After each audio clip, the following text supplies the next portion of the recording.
यादव जी,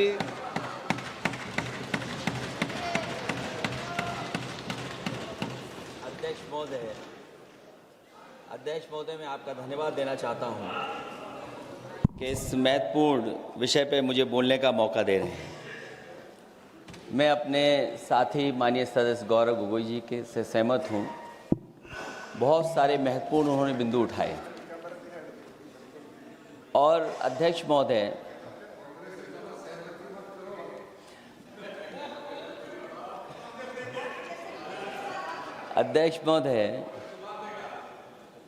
मुझसे ज़्यादा मेरे रिश्ते शायद हमारे विपक्ष के लोग ज़्यादा जान रहे हैं और जितना विपक्ष के लोग नज़र रखेंगे मैं समझता हूँ उतना रिश्ते और मजबूत हो जाएंगे।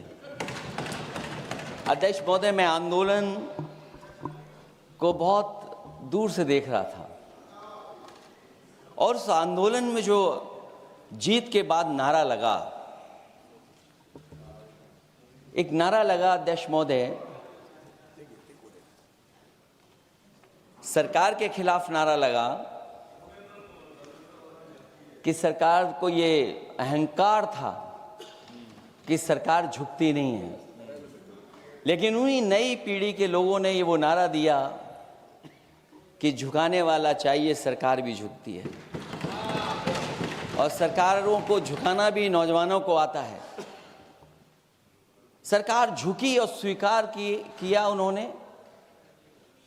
जो करोड़ों नौजवान जो मांग कर रहे थे कि सबसे पहले जो मंत्री जी हैं वो इस्तीफा दें, और बिंदु दूसरे अलग हैं जो हम लोगों को जानकारी में मिल रहा है। अध्यक्ष महोदय, सरकार हर विषय पर स्वीकार किया है, लेकिन पता नहीं अध्यक्ष महोदय ये बात समझ में नहीं आ रही है कि सदन में उन आश्वासनों को क्यों नहीं रख रही है सरकार जो सहमति बनी है। और उसके बाद अध्यक्ष महोदय, हम लोगों ने देखा कि जब मंत्री जी लौटे हैं, मंत्री नहीं रहे, उसके बाद सदन के बाहर उनका स्वागत किया गया। अध्यक्ष महोदय, जो स्वागत हुआ उसके लिए हमें कोई शिकायत नहीं है, लेकिन माननीय सदस्यों को कितनी बड़ी राहत मिली होगी, कितने बड़े संकट से बचाया उन्होंने। एक प्रधान जी को हटा करके प्रधानमंत्री बचा लिया आपने। और ऐसा अध्यक्ष महोदय आंदोलन किसी ने नहीं देखा जिस आंदोलन में नई पीढ़ी के लोग, कम उम्र के लोग निकल करके आ गए और जो नारे दिए गए। ये सरकार पिछले कई वर्षों से नकारात्मक प्रचार पर टिकी हुई थी, नकारात्मक राजनीति करती थी और न जाने कितने हजार करोड़ रुपए खर्च किए होंगे सरकार ने नकारात्मक राजनीति के लिए। लेकिन नई पीढ़ी को मैं बधाई देना चाहता हूं, उनके मनोबल को और उनकी एकता को, और जिस तरीके से उन्होंने प्रचार किया, अंततः सरकार को झुकना पड़ गया। भाजपा वचन नहीं देती, जुमला देती है। तो मुझे उम्मीद है कि सभी युवा नौजवानों का जो मांग की है उन्होंने, उन सभी मांगों को सरकार स्वीकार करेगी। और सरकार ये भी स्वीकार कर लिया होगा कि कोई दल मजाक में बना तो कितनी बड़ा दल बन गया। जो कोई चीज मजाक से शुरू हुई वो कितना सीरियस हो गई, और इतना सीरियस हुई कि हमारी सरकार लोकतांत्रिक हो गई कि जो उनको धरने पे बैठने दिया। सरकार लोकतांत्रिक थी कि उन्हें धरने पर बैठने दिया। हमने वो भी समय देखा है कि जहां पर धरने पर नहीं बैठने दिया, वर्षों वर्ष लोग बैठे रहे धरने पर, उनकी सुनी नहीं गई। इसी दिल्ली को घेरा था किसानों ने, और सरकार को लगा कि चुनाव आ गया तो सरकार ने तीनों काले कानून वापस ले लिए। जब सरकार घबरा जाती है, डर जाती है, तो सरकार स्वीकार कर लेती है। इसीलिए वो नारा मुझे अक्सर याद आता है कि झुकाने वाला चाहिए, सरकार भी झुकती है। जो विषय लाया गया है कि prevention of unlawful means act, सरकार को कम से कम ये बताना चाहिए था कि 2024 में जब ये लेकर के आए थे तो आज 2026 में कैसे पेपर लीक हो गया। और केवल गिनती के 1-2 पेपर लीक नहीं हुए हैं, ये ऐसा आंदोलन रहा जिसमें माँ बाप और नई पीढ़ी के लोग सब जुड़ गए। अगर हम ये माने कि 20 लाख बच्चों ने परीक्षा लिखी थी और उनके घर परिवार के सदस्यों को हम इसमें जोड़ दें, दादा दादी, माँ बाप और परिवार का कोई सदस्य, तो 5 लोग प्रभावित थे। और 5 गुणा 20, 1 करोड़ लोग नाराज हुए सरकार से। और अक्सर हम पॉलिटिकल लोग हैं, हम लोग जानते हैं जब कभी आंदोलन करते हैं तो कितनी तैयारी करानी पड़ती है, गाड़ियों का इंतजाम, खाने का इंतजाम और इंतजाम। लेकिन ये पहला आंदोलन देखा कि जिसमें माँ बाप भी जुड़ गए और कहा कि जाओ बच्चों आंदोलन करो, हम आपके साथ हैं। ये पहला आंदोलन ऐसा देखने को मिला है। और केवल दिल्ली में नहीं हुआ ये, केवल दिल्ली में नहीं हुआ ये। अगर ये बात गलत है, अगर ये बात अध्यक्ष महोदय गलत लग रही है तो देश के होम मिनिस्टर साहब को ले आइए, वो सब एक्सप्लेन कर देंगे।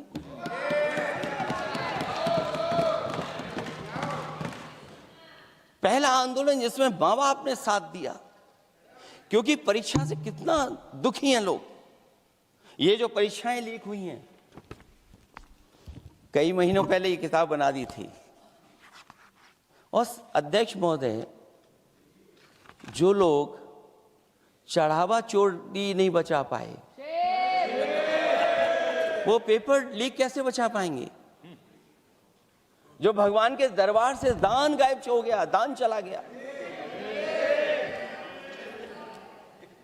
वो लोग पेपर लीक बचाएंगे?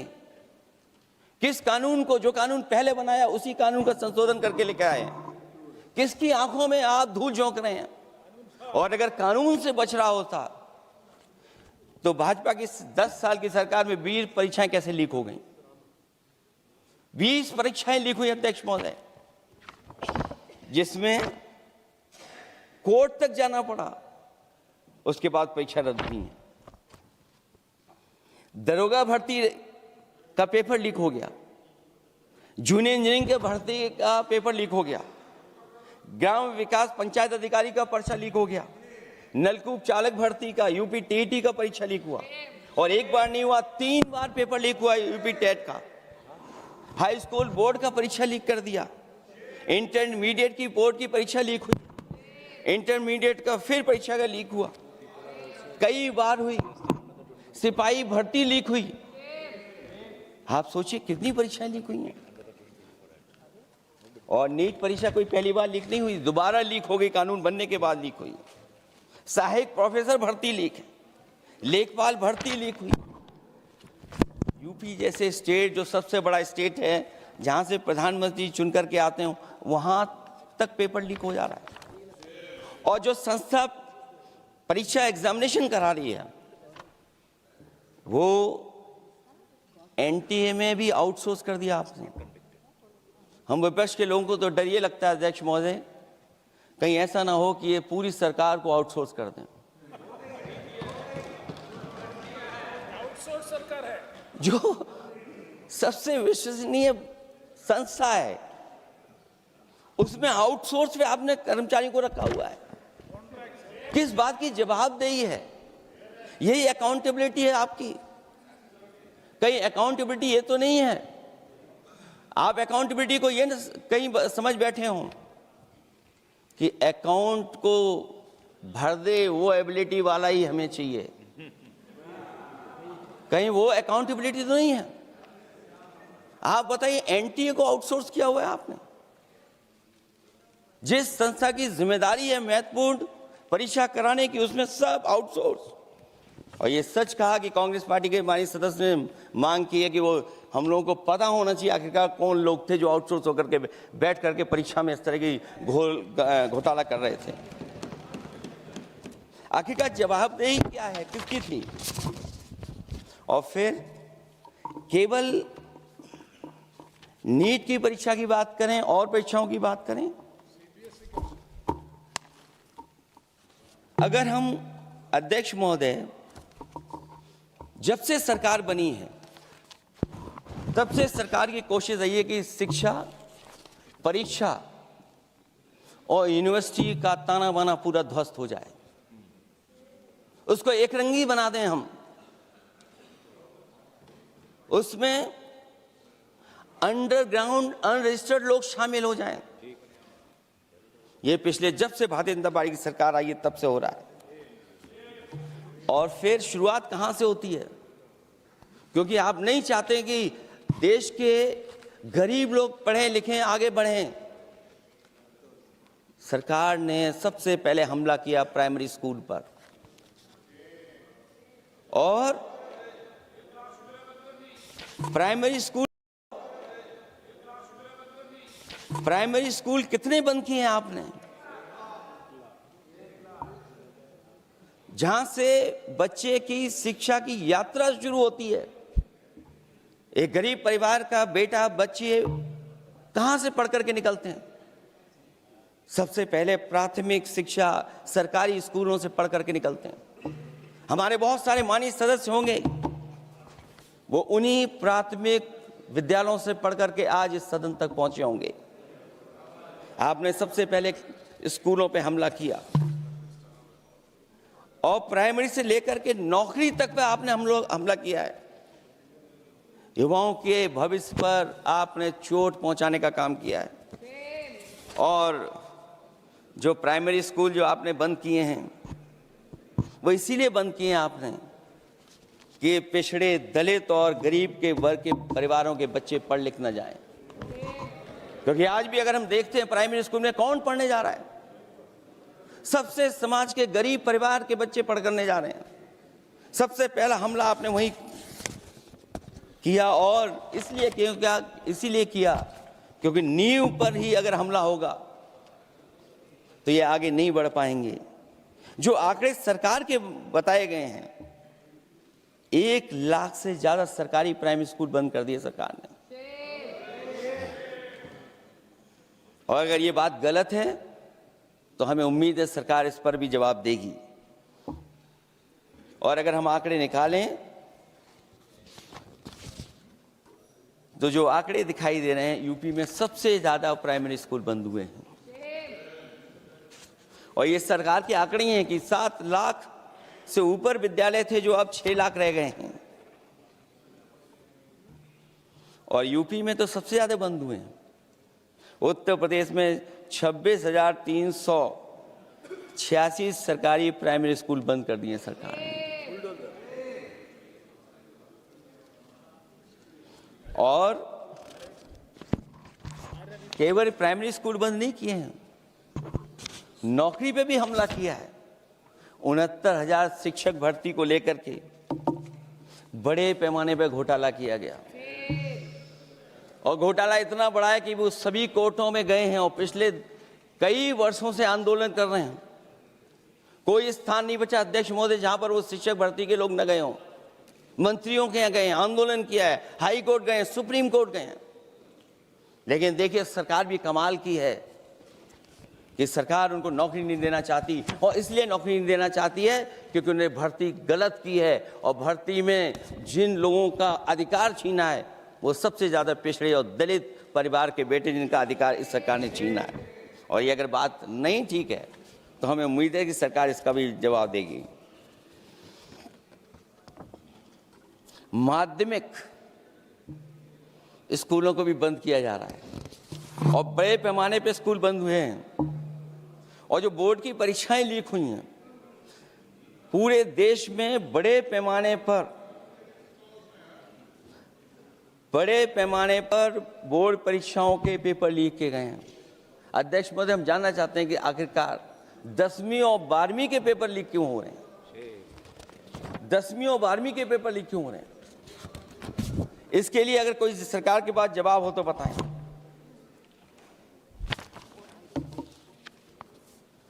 और जो बच्चों ने जान दी है नीट की परीक्षा में, जब परीक्षा का पेपर लीक हो गया है, अध्यक्ष महोदय, मैं अपनी तरफ से, पार्टी की तरफ से और सभी की तरफ से उन्हें श्रद्धांजलि देता हूं। और हमें उम्मीद है कि सरकार उन बच्चों की मांग मानेगी जिन बच्चों ने ये शर्त रखी है कि उनके परिवार के लोगों को 1 करोड़ मुआवजा दिया जाए। जब उच्च शिक्षा में जिस तरीके से भर्ती हो रही है, अध्यक्ष महोदय, जो उच्च शिक्षा की भर्ती है उसमें जो अपॉइंटमेंट हो रहे हैं उनके बारे में तो क्या चर्चा करें कि जब संस्था पे सबसे ऊपर बैठा व्यक्ति ही अन्याय करेगा तो पूरी संस्था में अन्याय होगा। जब से ये सरकार आई है, जो बड़ी बड़ी संस्थाएं हैं उन सब संस्थाओं में एक रंगी लोगों को बैठा करके उन संस्थाओं को ध्वस्त करने का काम कर रहे हैं, और न केवल उन संस्थाओं को खराब कर रहे हैं बल्कि अध्यक्ष महोदय,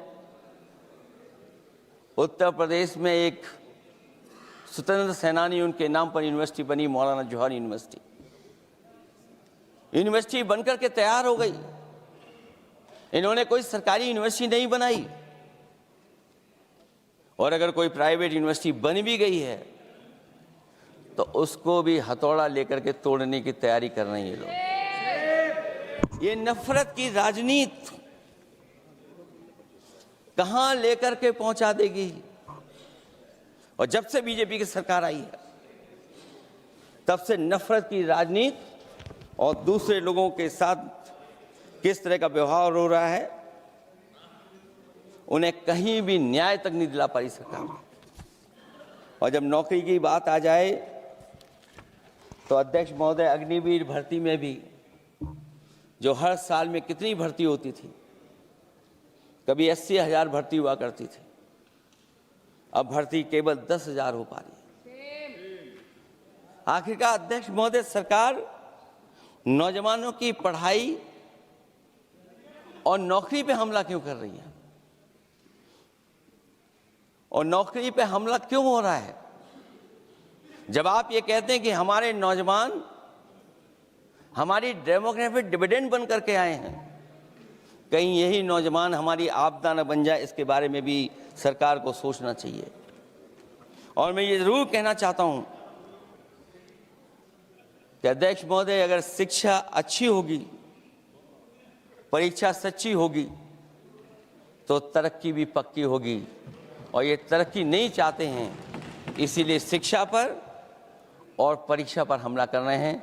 मैं इन्हीं शब्दों के साथ अध्यक्ष महोदय आपका धन्यवाद देता हूं।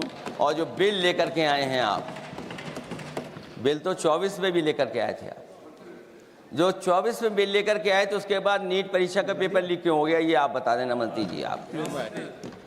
आपको एक कानून बनाने के बाद दूसरा कानून बनाना पड़ रहा है, ये क्या वजह है? और आपको मंत्री जी का स्वागत इसलिए करना पड़ रहा है कि आपको संकट से बचा लिया। और अगर अखिलेश जी तो समाजवादी है। मैं पूछना चाहता हूं कि छात्रों का आंदोलन के बाद सरकार उनका बात सुन के पार्लियामेंट में बिल लेके आता है, ये अच्छा है, या जो आंदोलन होता है तो उसको कुचलने के लिए देश में इमरजेंसी लगा देता है, वो अच्छा? आप बता दीजिए।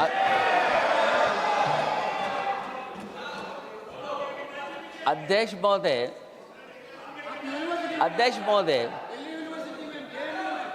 महोदय, मैं इमरजेंसी को तो नहीं देखा हूं, लेकिन इमरजेंसी में क्या क्या हुआ है वो अभी दिल्ली की राजधानी में भी देखने को मिल गया है।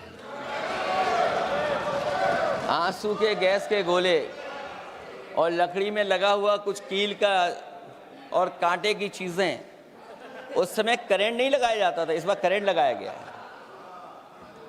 तो ये इमरजेंसी के बराबर ही हुआ है हमला, कम नहीं है। इमरजेंसी से कम अन्याय नहीं कर रहे हैं आप लोग। और याद करिए अध्यक्ष महोदय, अगर इमरजेंसी इन्हें याद आ गई है, अगर इमरजेंसी अध्यक्ष महोदय इन्हें याद आ गई है तो इमरजेंसी के बाद भी परिवर्तन हुआ था, और हमें भरोसा है कि इसके बाद भी परिवर्तन होगा। और अध्यक्ष महोदय, मैं आखिरी में कहना चाहता हूं, कानून से नहीं, नियत साफ होगी तब नीट का परीक्षा साफ होगी। सवाल कानून का नहीं है, आपकी नियत साफ नहीं है। और जिस समय आपकी नियत साफ होगी तो परीक्षा भी साफ हो जाएगी। और हमारे साथी जो कुछ और बातें उठा रहे हैं, आज मौका नहीं है, लेकिन आपको भगवान भी माफ नहीं करेंगे, क्योंकि आप चढ़ावा चोरी में शामिल हुए हैं। और चढ़ावा ही नहीं, जो गुप्त दान था वो भी चोरी हुआ है, गुप्त दान।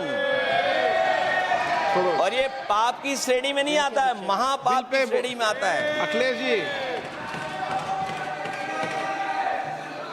Akhilesh ji bill pay. और अध्यक्ष महोदय, आखिरी में मैं इतना ही कहना चाहता हूं, शिक्षा की रक्षा के लिए जो आंदोलन हुआ है वो हमेशा आंदोलन जीतेंगे। बहुत बहुत धन्यवाद, बहुत बहुत आभार प्रकट करता हूं आपका। श्री अभिषेक बनर्जी।